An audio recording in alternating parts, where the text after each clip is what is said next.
hey, maybe not everyone who succeeds in consulting, needs to look like this. And you could have assumed that this is actually a potential disruptor. Don't waste my time sending me irrelevant things.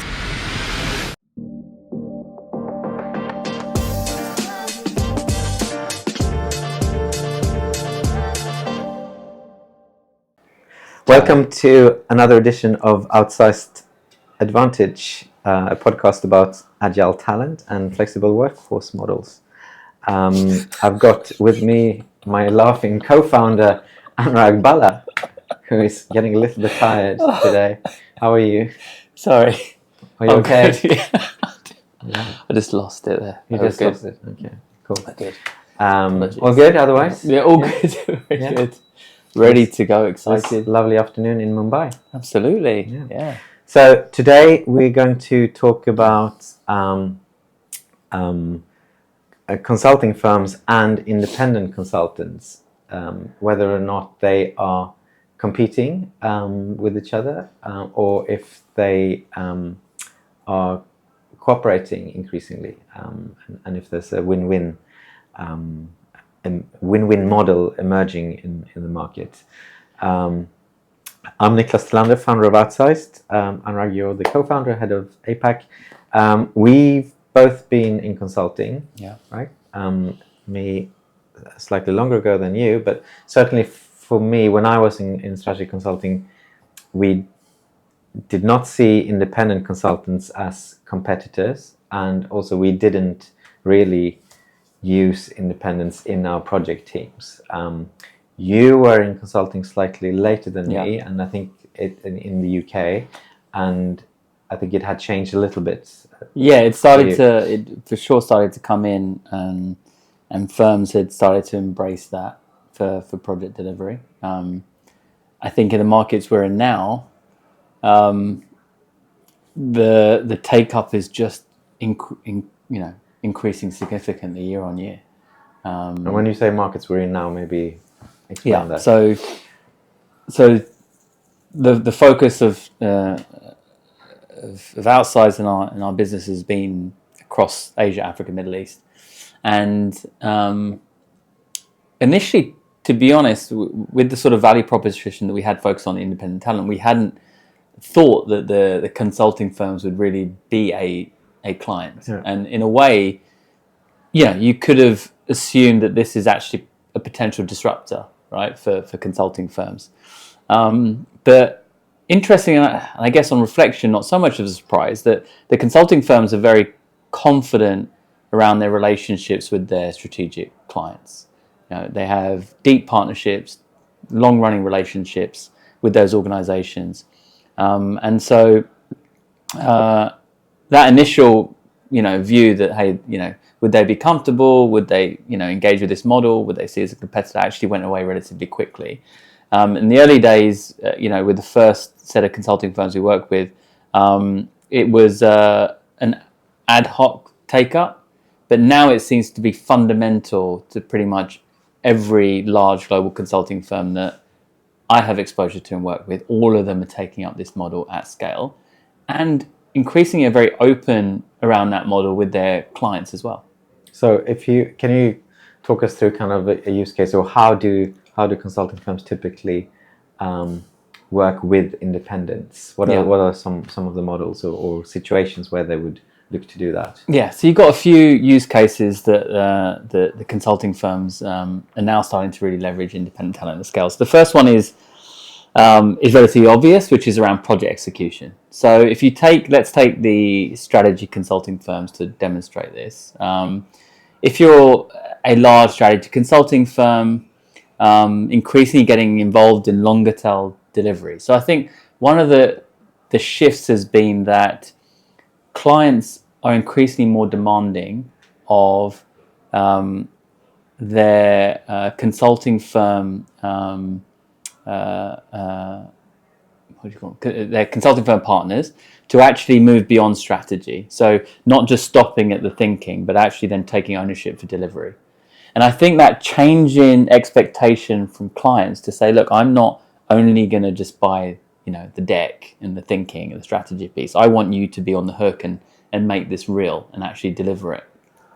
I think that fundamentally changed the needs of consulting firms on the strategy side. And how do we actually build that capability up? It's not our core competence, but how do we deliver on that long-term execution when we are really good at the strategy piece? The sort of skills you need to do execution are very different. So we're seeing increasing takes up for just pure project execution to fill capability gaps required for that deep execution expertise. So bringing in practitioners. So initially it was all about bringing in practitioners with industry experience that could come in, and then you could have a hybrid team with sort of your consulting skill sets and your practical execution skills and bring those together, all project managed and governed by the consulting firm. So that's your main use case, filling those capability gaps. Increasingly what we're seeing is that consulting firms are trying to move away from running large in-house benches. So the cost and the pressure on cost base now for those organizations, for them to run these large benches with a relatively tough market environment, is forcing them to look a bit more prudently around how they actually bring in capability. Do they have that bench talent sitting there waiting, but also costing them money? Or do they try and bring in talent from elsewhere when those opportunities arise? And so we're also seeing pressures on in-house benches, increasing demands from clients in terms of what they're expecting consulting firms to do, to change how consulting firms are building their teams of project execution. We're also seeing the use of independence even before that to win engagements. So when consulting firms are pitching for projects, often the challenge they're getting now from clients is, well, do you have the right capability within the organization to deliver this particular work? Right? Do you have it in the locations, in the skills, with the experience and expertise we need? So increasingly, to increase the scope of services they can offer and to win a broader range of engagements with a broader range of clients, they're able to quickly supplement their internal capabilities, leveraging independence, but still providing the overlay and the quality assurance that the consulting firm brings. So winning projects by bringing in diverse expertise beyond what's available in-house, executing projects, especially going into areas where maybe they're not traditionally strong in terms of long-tail execution. And then we're starting to see consulting firms use independent talent for building out new practices or building out into new markets. So, a consulting firm might want to enter a new geography or might want to enter a new sector and build out a new practice. To do that with lots of permanent hires is a high-risk strategy in terms of the cost that it brings, in terms of the time that it takes. And you don't know whether you're going to build up that demand pipeline to justify the cost. So we're actually also seeing consulting firms leverage it from a expansion point of view. We're bringing an agile way to do it, but also reduce their risk and costs associated with it. And then the final one that would be good to mention is around client-side capability building. So consulting firms obviously are looking to, win engagements, execute really well, build capability within the client, exit, and then move on to the next project. But often project outcomes are not only impacted by the consulting firm's ability to deliver, but also the client's ability to stand up the right capabilities on their side, both during the project, but also to then take over that outcome in business as usual. So we're increasingly seeing that clients are actually looking at their consulting firm partners to say, hey, you've also got to help me take this on post you leaving the building. How am I going to build capabilities on my side? So consulting firms there are also helping their clients look at independent talent to face off to them in a project environment. Okay, so there's a couple of different drivers for this development then, in terms of both growth, cost, like fixed cost versus variable cost. Yeah. Innovation, kind of fresh perspectives. Yeah. And then also if you look at project profitability, so even looking at how can I think about my project commercials, and are there ways for me to deliver value to the client, but look at actually the cost base that I'm doing. So one, can I improve my pricing to the client? because potentially I can bring in independent talent that may not need to be priced out at the same value, or can I leverage independent talent that allows me to be more cost effective in-house and therefore increase my profitability on my project. And looking at it from the talent perspective, what's kind of, what's the interest from them to do, to work as an independent consultant within a consulting firm versus maybe other opportunities that they have? What are we seeing there? Yeah, so I think consulting firms always are a big pull because of the brand equity and the brand value and the credibility they bring. So if you're an independent out there looking to build your own credibility in the market and demonstrate that you are of high quality, which is sometimes hard to do as an individual, having experience of working with clients in sectors that are known for their quality is a great advantage. So if you've worked with one of the top tier consulting firms and you've done multiple projects with them, it's very easy for another organization to trust your quality because they feel like, hey, you've been quality assured, right, by an organization that is known for quality. So I think that's a really important aspect in terms of credibility building. I think too, consulting firms are really mature in terms of the way that they engage and work with independent talent, because the nature of their business is project based. They're working with different people all the time. You're mobilizing a team, you're disbanding it, you're building a new team. They're very used to bringing in new people they haven't worked with before. They're very good at creating a team dynamic very quickly within a group of essentially strangers. And they are very focused on delivery of outcomes. So for independent talent who often don't want to get dragged into the broader bureaucracies or complexities or politics of big corporate organization, just want to focus on the work, it's actually a really nice, refreshing way to just come in, work with people that actually think a lot like you, just focus on the work, execute, and get out. The other component of consulting firms is often they understand what fair rates are, because essentially they are billing out teams of people and individuals. So they can also have a good understanding in terms of the value of certain skills in certain markets, and therefore the pricing and the discussion around pricing starts at often a good place in terms of an understanding and empathy for what that rate may be. So I think from a commercial point of view, an organization maturity point of view, and then the projects are super interesting. Right, so consulting firms will be working on some of the most interesting projects and solving some of the most interesting problems. And being involved in that, there's a huge amount of knowledge transfer and learning that can happen as well in that environment. So as well as being an independent that may have learned your skill and expertise, the generalist consulting skill set you can learn by working within a consulting firm, just add a layer of value in terms of what you can offer your next client that may not be a consulting firm client.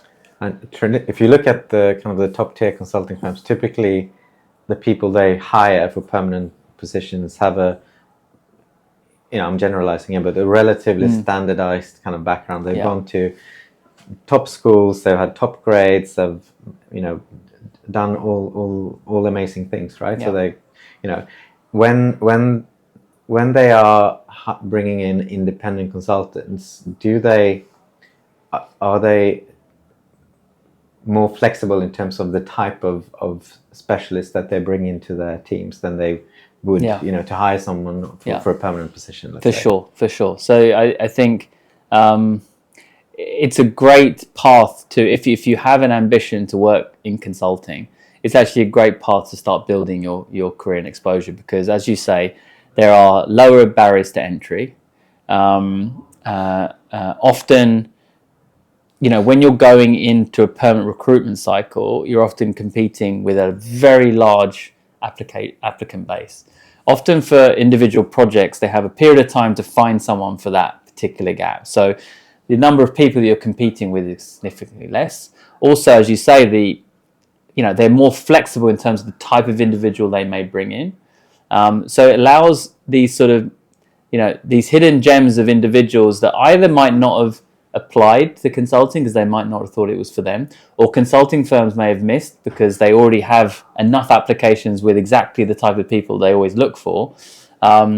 It allows them to diversify, consulting firms to diversify the type of talent they engage, and it allows people to get consulting experience that may miss the boat on the first time around. So it's actually there's benefit for both sides, and often that does open up the consulting firms' minds in terms of, hey, maybe not everyone who succeeds in consulting needs to look like this. They can actually look like this, and this. Okay. So actually, there's advantages in terms of diversity potentially. I think it can bring a lot of diversity, and I think it's a lower risk approach. So I think if consulting firms are hiring permanently, then it's a lower risk to know, hey, we go with what we know, right? I think in this model, they can try a few different things. Well, let's try this type of profile. Let's type this type of person. Let's see if they work out. And if they do, we can then double down, and it gives us a broader base for us to target.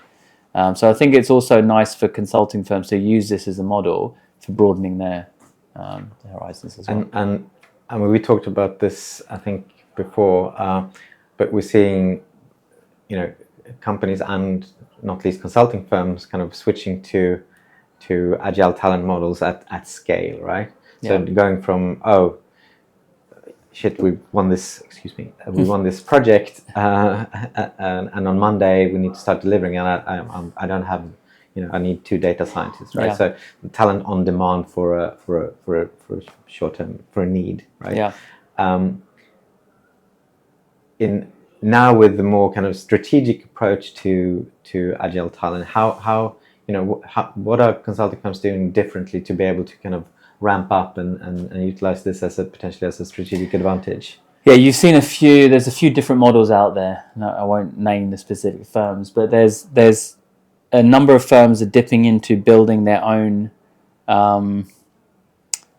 platforms and communities of more gig-based talent. Actually creating their own platforms out there, welcoming people to sign up who may be interested in working with them at some point. There's firms that have really invested a lot in their alumni base.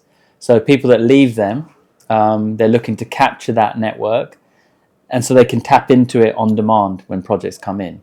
And that's been a consistent model that firms have used to say, look, we already know these people, we already know they're good. They left us for whatever reason, but if they were ever available or interested, we could tap into that base. So alumni groups has been big. A few have gone further than that and actually tried to build platforms. I think with not huge success, mainly because they're not in the business of building talent platforms, and so it's not for the faint-hearted, as we know. It's not. It's hard to do, and what also happens is the volume of applications that go into that. Because who do you want to work with a top-tier consulting firm as a gig worker? Well, hundreds of thousands of people applying to manage that. Really needs a lot of thought, and I think for them it's not a corp. They can't build that out, so they're not going to allocate huge amounts of time to that. So I don't think that's worked so well, but we've seen firms look to that. And the other model we're seeing is building of pools of talent, and we'll talk about this in more detail, I'm sure, but we're seeing organizations saying, well, can I find ways to build up pools of talent in skills areas and locations where I know that I'm going to have demand, or I know that I'm going to try and sell into. I'm going to be creating this demand pipeline. Can I build up a talent pipeline to align with that? And some of the more forward-thinking consulting firms are really going down that route, where their talent and HR leaders are proactively trying to understand, well, what are we trying to sell in the market? What type of skills, therefore, do we need to execute what we're selling? Do we have those skills currently available? And if we don't, proactively start to build that pipeline. At the moment, the way they're doing that in the main is just lining up. It's almost like pre-hiring type processes, lining up people that could be relevant to them if certain deals come off. Part of what we want to do is build more strategic enterprise solutions around that. But we are seeing consulting firms looking to build almost the same way they build a sales pipeline. Are they building the capability pipeline without bringing in the traditional model, which is run a bench, because obviously the cost implications that are very high. Okay. So I would say the things we've discussed so far seem to be like a win-win, right? For the consulting firms in terms of access to talent expansion, new growth opportunities, costs and profitability advantages. For the talent side, again, great opportunities to get into consulting, interesting projects, well paid typically, great learning experience, a client that's used to dealing with project-based independent talent, right? So that's all great. But how about, are there in the markets where we operate, so Asia Pacific, Middle East, Africa, are there situations where there is a kind of a real competition between independent talent and established kind of big brand consulting firms? I know, for example, in Europe and in the US, I'm sure as well, there are models where you have it's kind of a hybrid model of employed kind of directors within a firm who are managing projects, and they bring in teams of independent consultants and competing against the traditional consulting firms. Do we see that in our markets? So in terms of this component of competing, more traditional consulting firms with sort of the independent sector. If you look at the ecosystem around talent that an end client could look at for building capabilities, yes, they have the big consulting firms. They have access to independent talent. They have access to more specialist boutique firms. So far what we've seen is an ability for all those parties to coexist and actually to partner, because they bring different capabilities to the table. I'd say for the larger transformation, larger projects in Southeast Asia specifically, clients are still very much inclined to work with the big firms. There's still a desire for the overlay of a trusted, reliable brand, especially from a governance and a project management and a leadership point of view. Because even if you build your own execution capability, I think what organizations are really worried about is who's going to manage this. Do we have capacity and do we have the bandwidth to actually manage this whole piece of work, and have we got experience in doing that? So I think the bigger firms will continue to own that space.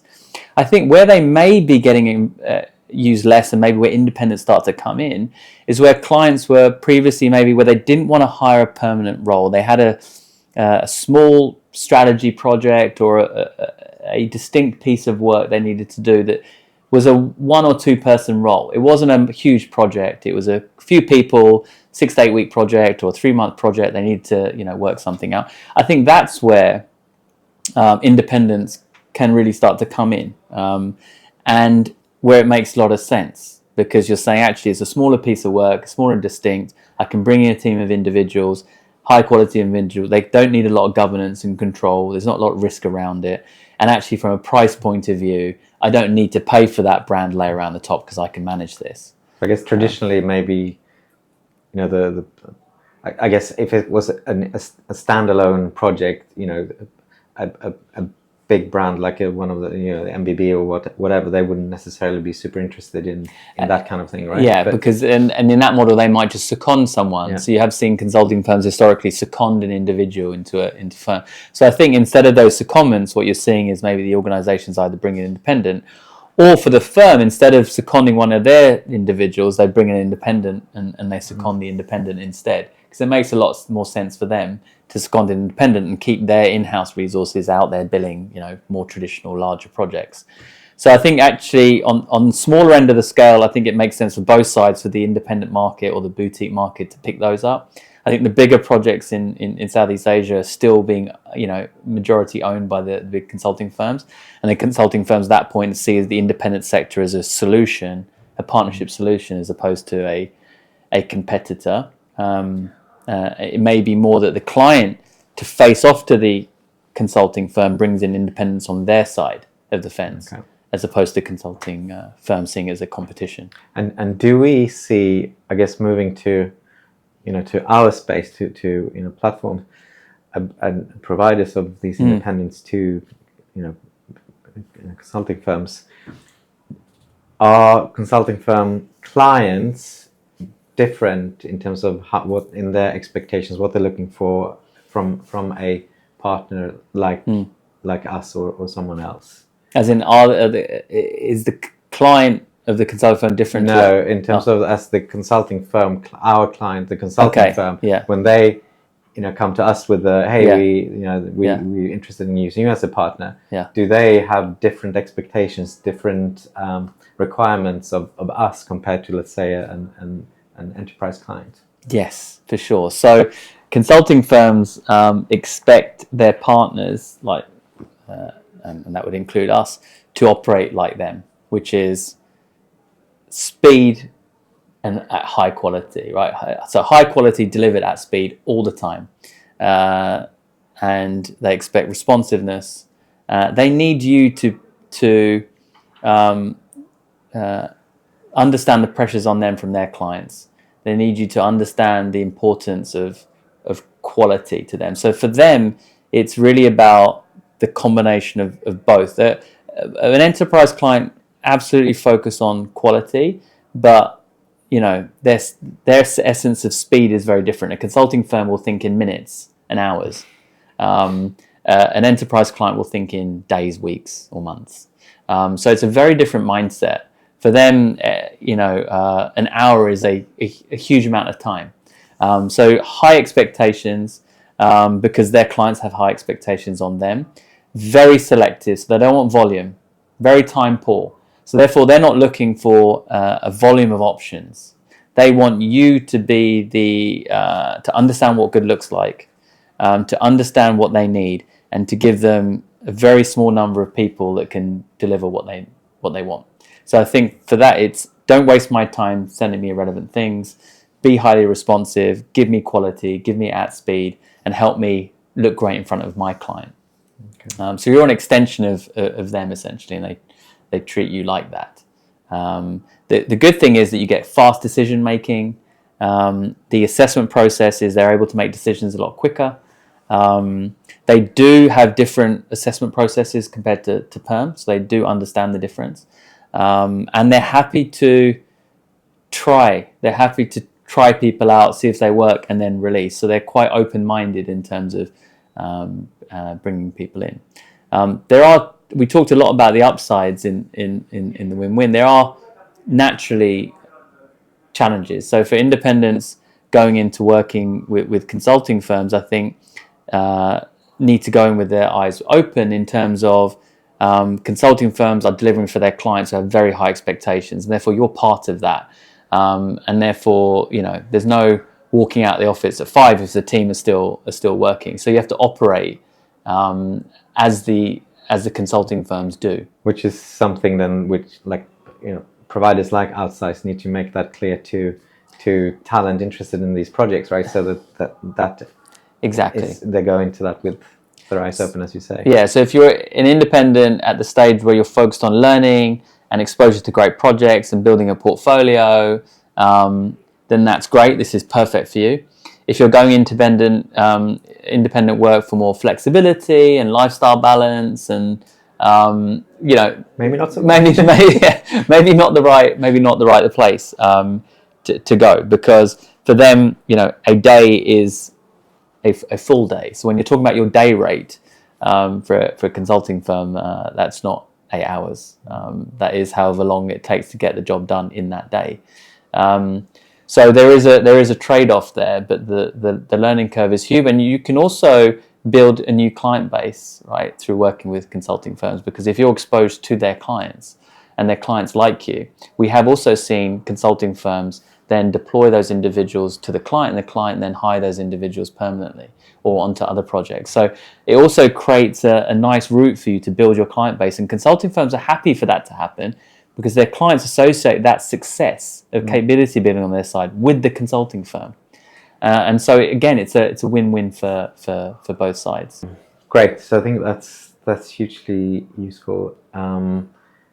If you were to summarize kind of the state of the market, as again in our segments, in our geographies, how would you summarize that? Yeah, so I'd say consulting firms are some of the fastest adopters and I'd say ahead of the curve in their adoption of independent talent into their delivery models. I think the majority of large consulting firms are seeing as a necessary model for being able to deliver to the changing needs of their clients. They see independence as a value add to what they can offer their clients as opposed to a competitive pressure. So at the moment, consulting firms are hugely still confident in the value they bring, and they are embracing independence to increase that value to clients. And I think what they know is that for an independent to pitch for the sort of projects that they're pitching for, it's an unfair it's an unfair competition. They're not worried about that. So not competitive, very much partner driven, mutually beneficial.